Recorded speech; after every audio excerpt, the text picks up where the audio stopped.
So for this project, we're going to use ArcGIS StoryMaps as a way to create a digital journal.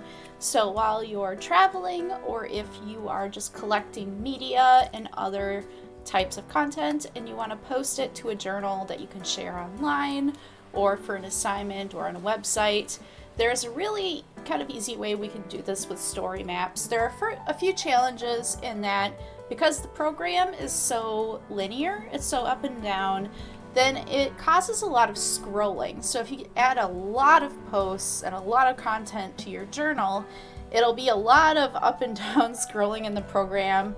That can be really kind of just cumbersome for either viewers, or if you want to go back and just edit multiple posts, then you have to scroll through all your content again.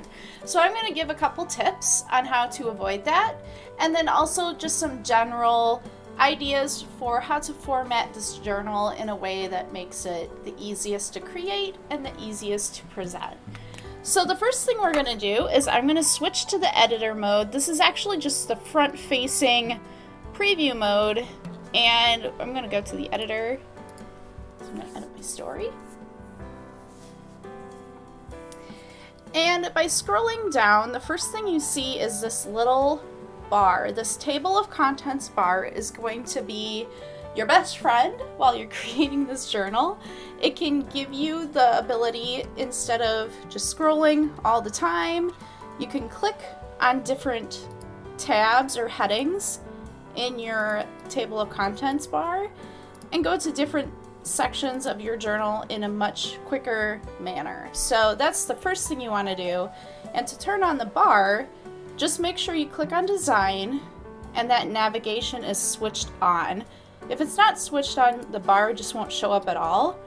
So no matter how many headings or how much text you put in there, nothing will show up. So just make sure that heading navigation is switched on.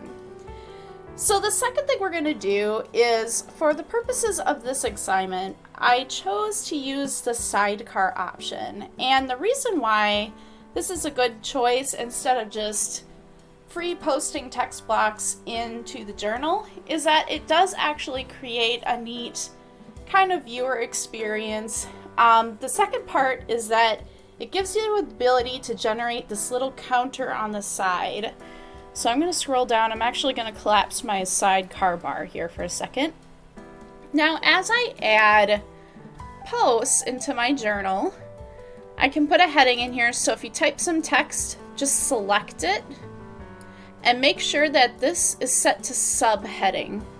If it's set to paragraph, it doesn't always pick it up, but it just needs to be subheading. If you set it as a regular heading, it'll show up in the bar up here, and we don't necessarily need that. So we'll just set this to subheading. And then if you click on your little counter down here, it'll expand, and you'll notice that the numbers will pick up the subheaders. So the more pages you add to your journal, just make sure that the first line of text, give it a title and set that to the subheader. And then as you add posts, you'll notice that different numbers will be assigned different subheadings. And this is how we'll kind of manage our posts when we're editing. If you have to go back or if you have to switch some things around, you can just keep clicking on these arrows and going to different posts. So I'll actually expand this again so we can kind of see it. It's an easier way to go back to specific posts instead of just scrolling up and down. So that's kind of our second thing that we can do to kind of create this digital journal experience. The third thing that we can actually do is use Express Maps. So the Express Maps, and I actually have one here at the top of my journal, is a quick map. It doesn't require any type of spreadsheet or any type of data. This is just a point and click map, but it gives you the ability to add this legend. And if you click on it, it'll zoom to specific parts on your map. So if you add multiple areas, you can add this legend and then add points and then control where the viewer can see that. To add an express map, you just click on the little green add content block and select map. And instead of adding a map that you've created, you want to use New Express Map. And it will give you a blank one here. I actually the first thing I like to do is change the base map because this gray one is kind of hard to see sometimes. So if you click on the wheel and change this from newspaper to something like imagery hybrid is the one I like to use a lot. That makes it a lot easier to see. So I'm just gonna zoom in. There's Minneapolis and St. Paul there. And I'm gonna switch on legend and flip back to my layers here. So the first thing I'm gonna do is click to add a point, and I'm just gonna add one right here in Minneapolis. And we'll just call it Minneapolis, Minnesota. You can even change the point style.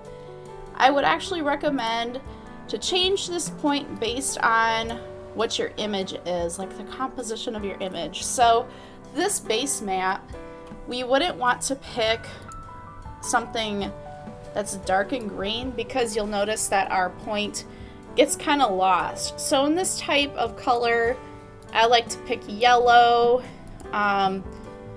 purple may even work, or a really light blue, kind of depends on your preference. But if those colors really pop out, so it's easy for readers to see it. And now if we click done, and then place map, our express map shows up here on our story map, and I'm just going to make this a smaller size so it's easier to see. If we click on our legend now, our point comes up. So you can add multiple points to your map and create kind of a little mini map of your project without having to mess with too much customization and setup. So those are a few tips for using story maps to create a digital journal and log your progress while you travel.